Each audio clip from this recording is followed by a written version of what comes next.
মুষ্টি দেশীয় মতো মানে একটা হিন্দু পাওয়া সে জায়গায় গেছি ঘুরিয়ে বা খাবে খাচ্ছি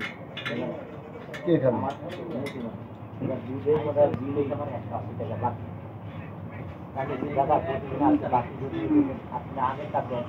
হাত করা নতুন করে না আমার 1.5 টাকা নষ্ট হয়ে যাবে কবে এলা তো নগদ তাতে কি হইতে এই নিয়ে কি হচ্ছে তাদের প্রতিযোগিতা নিয়ে আমি একটাই হিন্দু মিয়া বলো কি মিয়া করো না মিয়া করো না কি বলবো ডাক্তার হিন্দু বল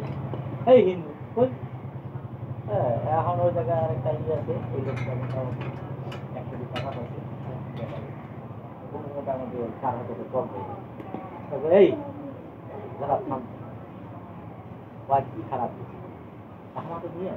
আমাদের বড় মেয়ে ছোট মেয়ে কই তোমার কাছে নিয়ে আর কি